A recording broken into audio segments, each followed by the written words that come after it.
Aujourd'hui, je vous ai préparé une vidéo informative pour vous montrer comment fabriquer un outil pour faire vos épaulements de tuyaux d'intercooler ou autres, ou les fameux bead rolls qu'on appelle en anglais.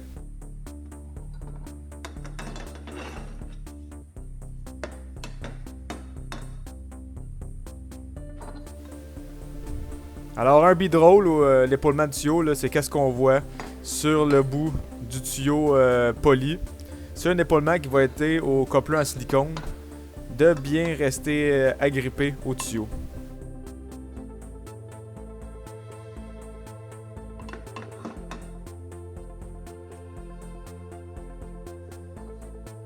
Parce que si on prend un tuyau sans épaulement et on le rentre dans le coupler, ben vous voyez qu'il n'y a aucune restriction. Puis souvent qu'on a une voiture turbo-compressée là, avec beaucoup même beaucoup de pression, une pression relativement standard, là, ça peut facilement débarquer, même avec un collet. Parce qu'il n'y a pas d'épaulement. Avec un épaulement, on a un accouplement beaucoup plus rigide. Et on rajoute avec un bon collet, avec un épaulement comme ça, là, un bead roll, là, ça prend beaucoup de pression avant que ça débarque. Mais souvent, quand on achète un kit de piping ou des tuyaux pour fabriquer notre propre intercooler, il n'y a pas toujours ces épaulements-là qui viennent avec. Souvent, il n'y en a pas, on a besoin de couper la pipe, alors on se retrouve avec une section de pipe sans épaulement. C'est à ce moment-là que notre outil qu'on va fabriquer aujourd'hui va nous aider. On va pouvoir recréer un épaulement pour faire nos nouveaux tuyaux qu'on a besoin dans nos projets de véhicules. On voit ici, quand on a un épaulement assez agressif, on peut même voir à travers la hausse en silicone, là, on voit même où que l'épaulement est. Il y a une petite différence là.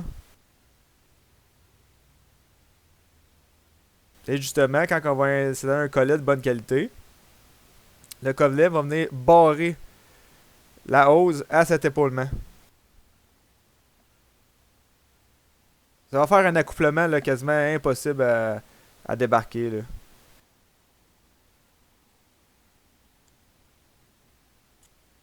Alors pour le projet, j'utilise simplement un vieux coupe-boat ou un coupe-cadenas, là, appelez ça comme vous voulez. Ça, j'ai ramassé ça sûrement dans une vente de garage ou dans un magasin d'outils à rabais. Sur ce modèle-là, j'avais un garde que je pouvais changer. Alors je commence par changer le garde de côté, aller du côté plat.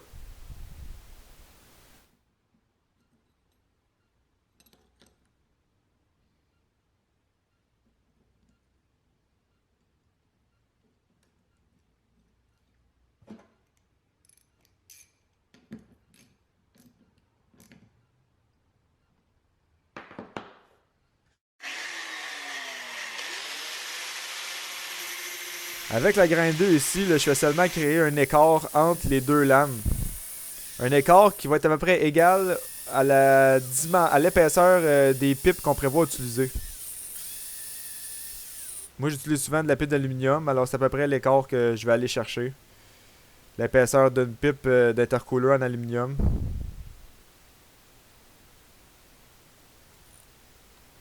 Étape suivante, on défait tout.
Alors, je vais vous donner plus de précision sur ce que je fais en ce moment. Là, la première lame, qu'est-ce que j'ai créé seulement une encavure dans la première lame. Et à la même position, dans la deuxième lame, je crée une petite encavure où je vais pouvoir souder une petite tige d'acier.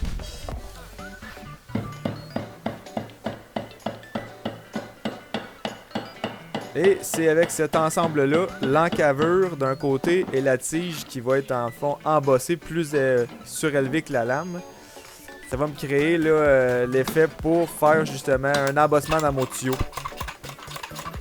Vous allez sûrement comprendre un peu plus tard là, quand tout va être assemblé. Alors j'ai plié ma tige et je l'ai insérée dans ma lame du bas en ce moment.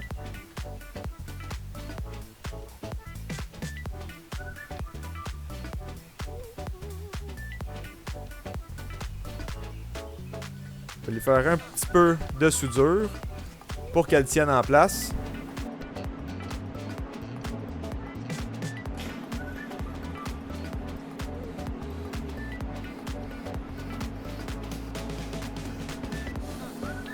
Alors ici on voit la tige une fois soudée.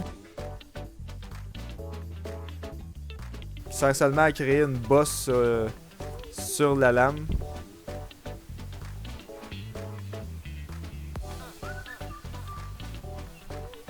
Alors avec les deux lames modifiées, on peut rassembler le coupe-boulon.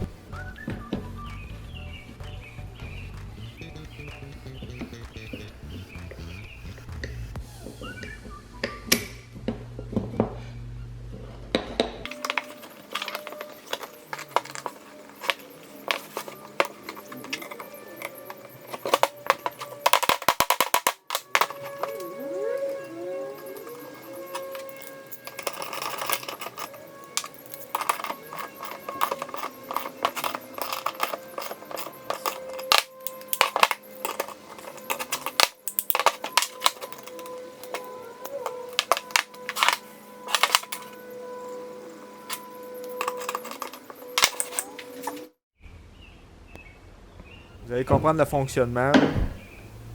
Alors on a notre petite tige soudée exactement où sur la lame du haut qui a mon engravure. Vous pouvez noter aussi qu'ici j'ai soudé un petit support là, pour la mettre facilement dans un étau. J'ai fait quelque chose de très rapide. Et ici je commence à tester avec un tuyau d'acier qui est plus rigide que l'aluminium pour commencer. Alors si ça fonctionne bien, ça va bien fonctionner sur l'aluminium.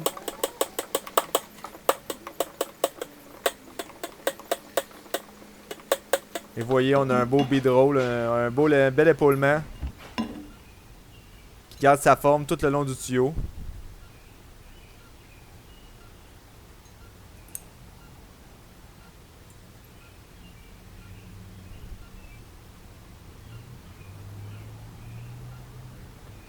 Ensuite, on teste avec de l'aluminium. Ça, c'est un tuyau régulier d'une couleur, justement, d'un vieux kit.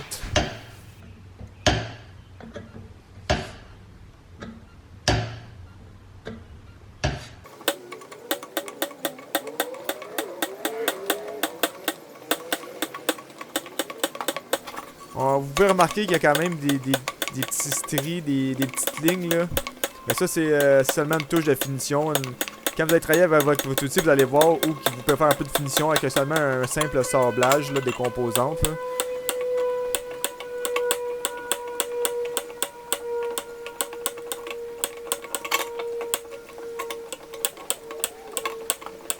Et voilà, un autre épaulement sur un tuyau d'aluminium qui est encore très constant tout le tour.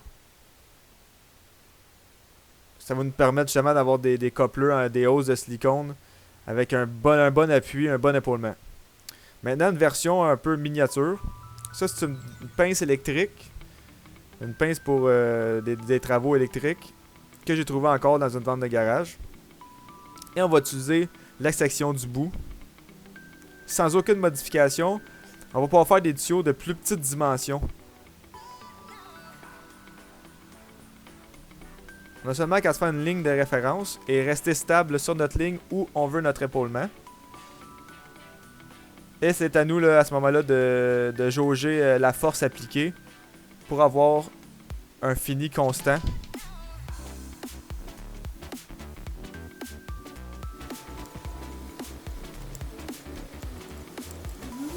Ça c'est un exemple parfait là, si vous voulez faire des hoses à chaufferette là, custom ou n'importe quelle hose de cette dimension-là. Des lignes à l'huile basse pression. Et un autre d'exemple appliqué sur un véhicule ici, j'avais modifié une pompe à l'eau et j'avais besoin d'ajouter un épaulement à ce tuyau-là parce qu'il allait avoir une hausse de radiateur. Donc j'ai simplement pris l'outil, la petite version de l'outil, et tranquillement. Là je filmais à une main, là, alors c'est un peu compliqué, là, j'ai pas pu filmer en même temps de le faire. Là.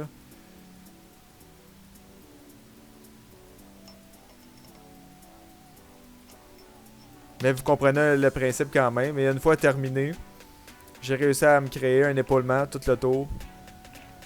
Pour m'assurer que ma hausse d'antigel, ma hausse de Prestone, qui allait, pour le radiateur, qui allait être là, qui allait avoir une bonne prise là, rigide sur mon tuyau. Alors c'est pas plus compliqué que ça. C'est deux outils là, très faciles à utiliser. Très peu coûteux et très facile à faire soi-même à la maison. Alors pour plus de bon contenu et pour voir les prochaines vidéos, n'hésitez pas à vous abonner à la chaîne.